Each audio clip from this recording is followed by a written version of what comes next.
ఇలాంటి సమయంలో మేము అన్ని గుళ్ళు తిరుగుతున్నప్పుడు యేసు ప్రభుని గురించి చెప్పింది. దేవుని స్తోత్రం. అడిగే చెప్పాలి హల్లెలూయా. హల్లెలూయా. యేసు ప్రభుని గురించి చెప్పింది.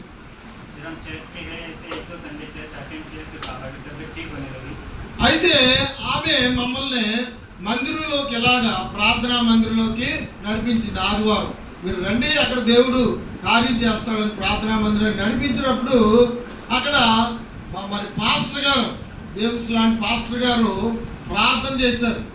మా నాన్నగారికి స్వస్థత దొరికింది. దేవుని స్తోత్రం. హల్లెలూయా. హల్లెలూయా. ప్రార్థన చేసినప్పుడు మందిరంలో స్వస్థత జరిగింది.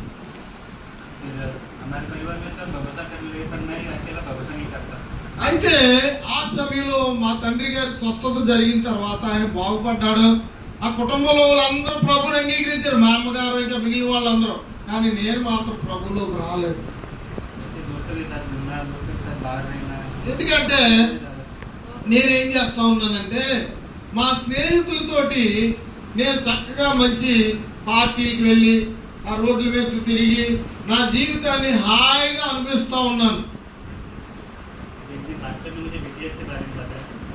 ఇలా ఈ విధంగా జీవితం కొనసాగుతున్నప్పుడు ఒకసారి మేము వెళ్ళిన పాస్టర్ గారు ఏం చెప్పారంటే, అయ్యా మీరు మరి బైబిల్ స్కూల్కి వెళ్ళడం మంచిది అని మేము చేస్తున్నటువంటి బైబిల్ స్కూల్ గురించి చెప్పడం జరిగింది.